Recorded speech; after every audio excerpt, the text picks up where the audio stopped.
أعوذ بالله من الشيطان الرجيم بسم الله الرحمن الرحيم لقد كان لكم في رسول الله أسوة حسنة لمن كان يرجو الله واليوم الآخر وذكر الله كثيرا. ولما رأى المؤمنون الأحزاب قالوا هذا ما وعدنا الله ورسوله وصدق الله ورسوله وما زادهم إلا إيمانا وتسليما. من المؤمنين رجال صدقوا ما عاهدوا الله عليه فمنهم من قضى نحبه ومنهم من ينتظر وما بدلوا تبديلا. ليجزي الله الصادقين بصدقهم ويعذب المنافقين إن شاء أو يتوب عليهم إن الله كان غفورا رحيما. ورد الله الذين كفروا بغيظهم لم ينالوا خيرا وكفى الله المؤمنين القتال وكان الله قويا عزيزا. وأنزل الذين ظاهروهم من أهل الكتاب من صياصيهم وقذف في قلوبهم الرعب فريقا تقتلون وتأسرون فريقا. وأورثكم أرضهم وديارهم وأموالهم وأرضا لم تطئوها وكان الله على كل شيء قديرا. صدق الله العظيم. الحمد لله رب العالمين والصلاة والسلام على سيد المرسلين وعلى آله وأصحابه أجمعين أما بعد. سورۃ الاحزاب کا یہ تیسرا رکوع ہے جس کے بھی آپ کے سامنے تلاوت کی گئی. جملہ 60 آیتوں میں جن کا آغاز آیت نمبر 21 سے ہو رہا ہے اور اختتام آیت نمبر 27 پر ہو رہا ہے. اللہ تعالیٰ نے اس سبب کا تذکرہ فرمایا جس کی وجہ سے جس کو مد نظر رکھتے ہوئے اس صورت میں غزوہ احزاب کا تذکرہ ہوا. میں آپ کو بتا چکا ہوں، گزشتہ گفتگو اس پر ہو چکی ہے کہ سن 5 ہجری میں مدینہ منورہ پر حملہ ہوا تھا اور وہ حملہ دراصل یہودیوں کی شہر پر ہوا تھا. اس میں جو سب سے زیادہ رول ادا کرنے والا تھا، آگے بڑھ بڑھ کر جس نے دعوت دی تھی جنگ کی، وہ کعب ابن اشرف بنو نذیر کا سردار تھا. گھوم گھوم کر اس نے تقریریں کی تھی اور عربوں کو آمادہ کیا تھا، عربوں کو بلایا تھا جنگ پر. قریش سے 3000 نکلے، غطفان سے 7000، 10,000 کا لشکر. پھر اس نے مدینہ منورہ سے جڑے ہوئے جو یہودی قبیلے تھے اور جو متصل مدینہ منورہ کی سرحد سے لگے ہوئے یہودیوں کے قلعے تھے، وہاں بھی اس نے ماحول سازگار کرنے کی کوشش کی اور اسلام کے خلاف ایک زبردست حملہ کراتے ہوئے اسلام کو، مسلمانوں کو، مدینہ منورہ کی بستی کو ختم کرنے کی اس نے بڑی سازش کی تھی. یہ سن 5 ہجری کی بات ہے. بڑی شدید سردی تھی. حضرت سلمان فارسی رضی اللہ تعالیٰ عنہ کے مشورے سے خندق کھودی گئی تھی 3 میل لمبی.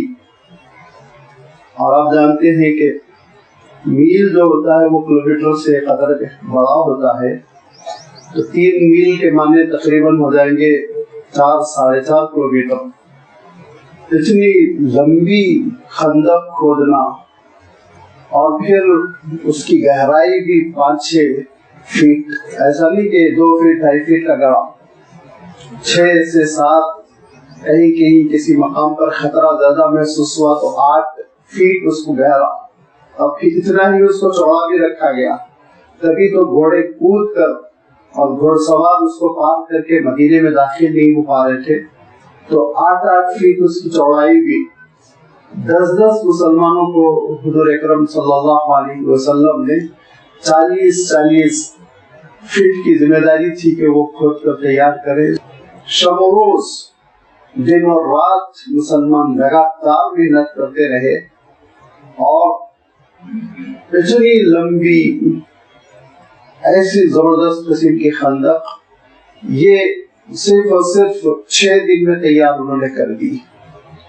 یہ ہے مدینہ منورہ کے اس راستے پر جو مکہ مکرمہ سے آتا ہے، کیونکہ باقی جو 3 اور الگ راستے تھے یا 3 اور سمتیں تھی اس میں خود اللہ تعالیٰ نے انتظام کر رکھا تھا.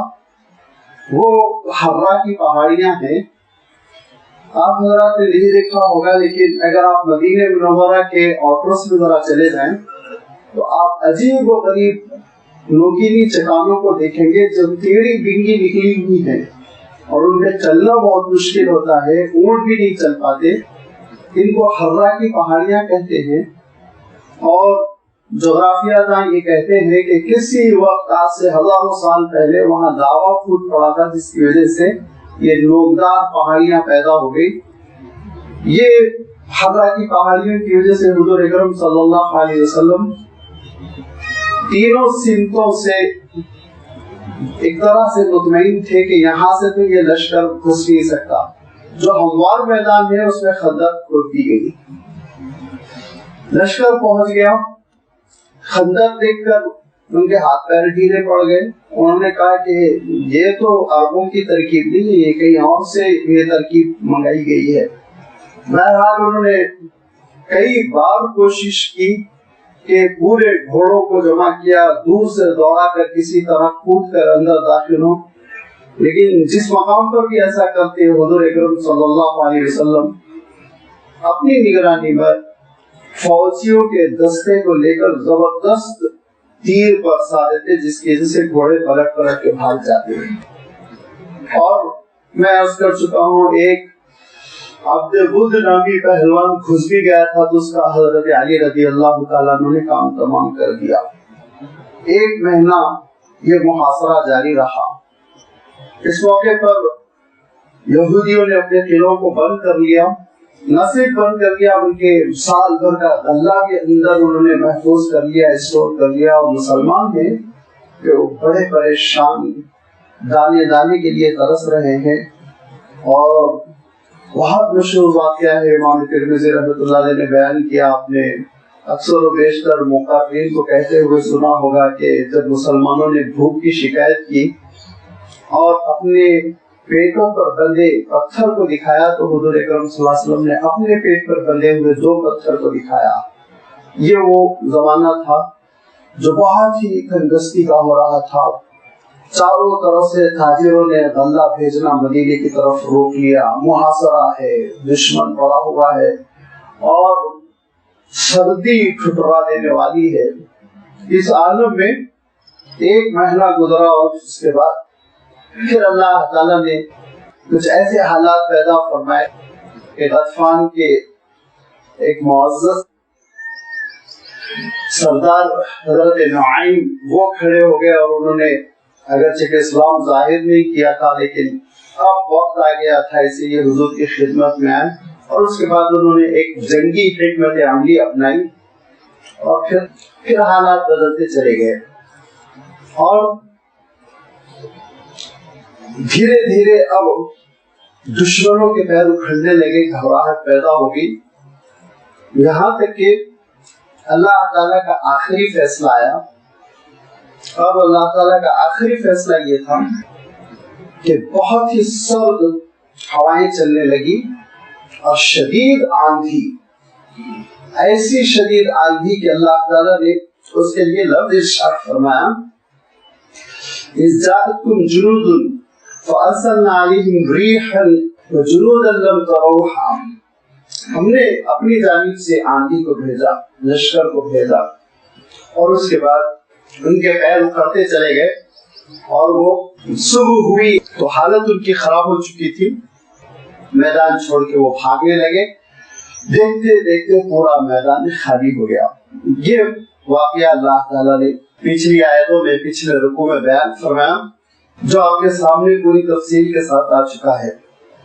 یہ واقعہ سورۃ الاحزاب میں، جس سورت کے سلسلے میں عرض کر چکا ہوں کہ حضور اکرم صلی اللہ علیہ وسلم کے مقام کو بیان کرنے والی سورت ہے۔ اس صورت میں اللہ تعالیٰ نے حضور اکرم صلی اللہ علیہ وسلم کی جو حقوق امت پر عائد ہوتے ہیں ان کا تذکرہ فرمایا۔ اس صورت میں اللہ تعالیٰ نے خانوادہ رسول کا تذکرہ فرمایا۔ اس صورت میں اللہ تعالیٰ نے مقام نبوت کا تذکرہ فرمایا۔ لہذا اس مقام نبوت سے اور حضور اکرم صلی اللہ علیہ وسلم کے مقام سے، آپ صلی اللہ علیہ وسلم کی فضیلت سے جو اس جنگ کا تعلق ہے، وہ اصل پہلو اب آ رہا ہے، اس کو اللہ تعالیٰ یہاں نمایاں فرما رہا ہے۔ وہ پہلو یہ ہے کہ میں عرض کر چکا ہوں، ابھی میں نے اشارہ کیا کہ جب خندق کھودی جا رہی تھی، یہ خلیج کھودی جا رہی تھی، گڑھا تیار کیا جا رہا تھا، تو ایسا نہیں ہوا آپ صلی اللہ علیہ وسلم کسی ایک خیمے میں اپنی شان کے ساتھ جلوہ افروز ہوں اور لیبر کام پر لگا دیا گیا، وہ نہیں۔ حضور اکرم صلی اللہ علیہ وسلم نے ایک عام مسلمان کی مقدار میں اپنا بھی حصہ لیا، جو جیسے میں نے عرض کیا کہ 10 لوگوں کو 40 فیٹ زمین دی گئی تھی کہ وہ کھودے۔ حضور اکرم صلی اللہ علیہ وسلم بھی ایک گروپ میں شامل، حضور اکرم صلی اللہ علیہ وسلم بھی ویسے ہی حصہ لے رہے تھے اور کھود رہے تھے جیسے کہ ایک عام مسلمان کھود رہا تھا۔ پھر میں نے یہ بھی ابھی عرض کیا کہ بھوک کی وجہ سے لوگوں نے جب اپنے بندے ہوئے پتھر دکھائے تو حضور اکرم صلی اللہ علیہ وسلم نے اپنے پیٹ پہ بندے ہوئے 2 پتھر دکھائے۔ یہ نہیں اسپیشل ٹیشن آ رہا ہے، وی آئی پی کلچر جو آج ہم پر لاد دیا گیا ہے کہ ہمارا عالم یہ کہ ہم اپنے خون سے سچ کے سڑکیں بناتے ہیں اور وی آئی پی گزرتے ہیں تو ہم کو گھنٹوں ویٹ کرنا پڑتا ہے۔ یہ کلچر نہیں۔ اللہ کے رسول صلی اللہ علیہ وسلم بنفس نفیس وہ سارے مسائل سے گزر رہے ہیں جن سے مسلمان گزر رہے ہیں۔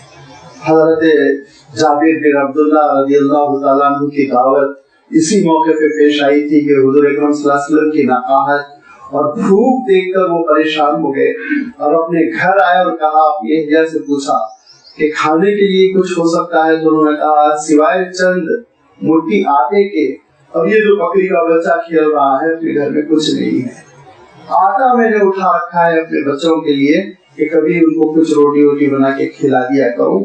اور انہوں نے کہا کہ تم آٹا کو دو، میں بکری کا بچہ ذبح کرتا ہوں، اس کو تیار کرتا ہوں، اللہ کے رسول صلی اللہ علیہ وسلم کو ہم کھانے پہ بلا لیں گے۔ لہذا جلدی سے انہوں نے بکری کا بچہ ذبح کیا اور انہوں نے روٹی تیار کرنی شروع کر دی۔ حضرت جابر نکل کے جانے لگے کہ میں اللہ کے رسول کو لے آتا ہوں، تو حضرت جابر کی اہلیہ کہتی ہے 2-4 لوگوں سے زیادہ کو نہ بلانا ورنہ شرمندگی ہوگی۔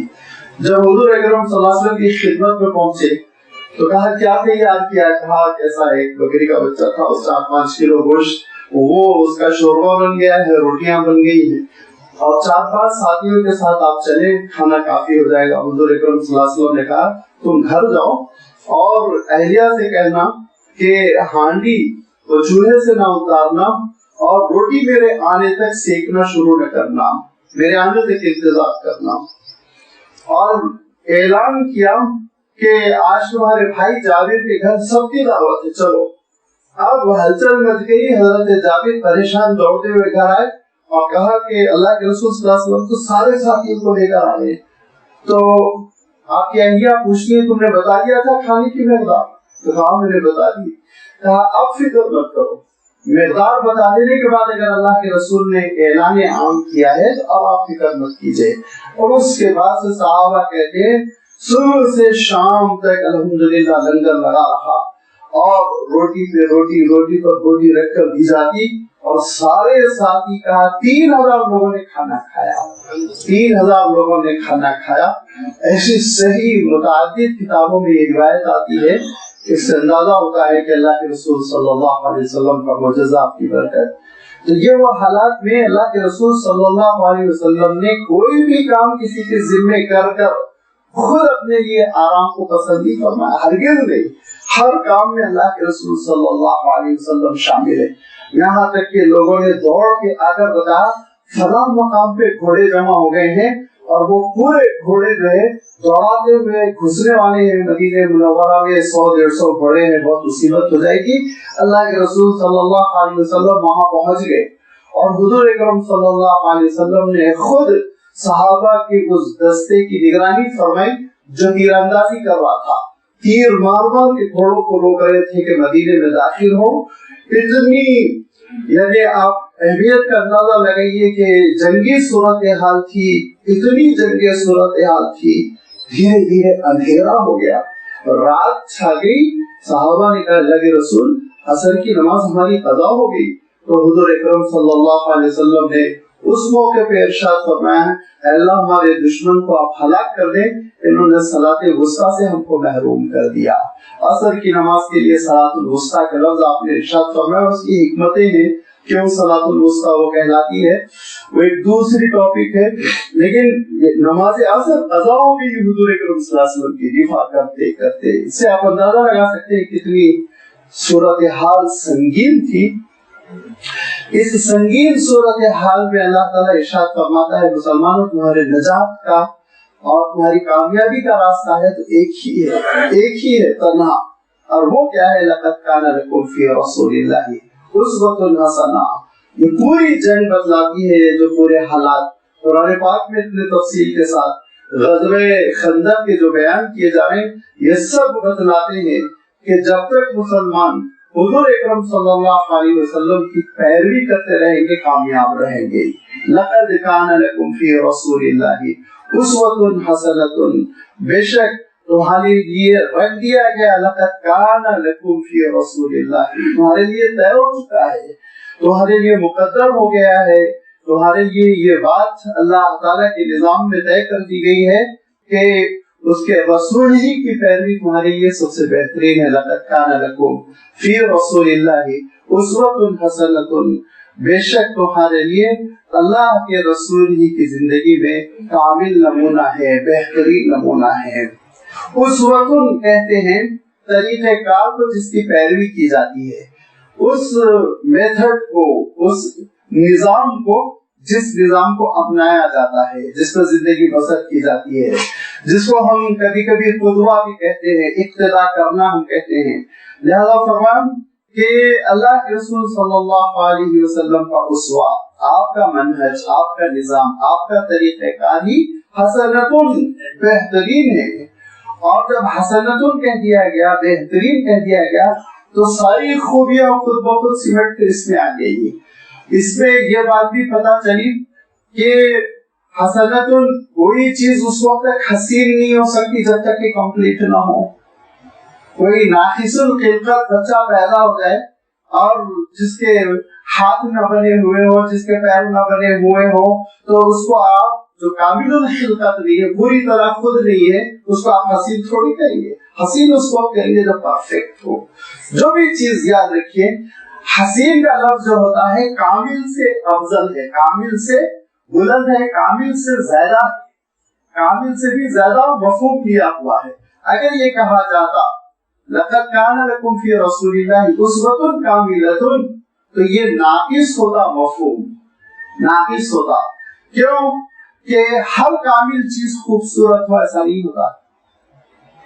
ایک صاحب نے مکمل کر لیا گریجویشن، لیکن 3 اسٹار ہے، 5 اسٹار ہے، 5 مرتبہ میں امتحان دیا، 6 مرتبہ میں دیا، برائے نام پاس ہو گئے، قصہ ختم. کامل تو ہے وہ گریجویشن، حسین نہیں. حسین اس وقت ان کا نتیجہ کہلائے گا جبکہ وہ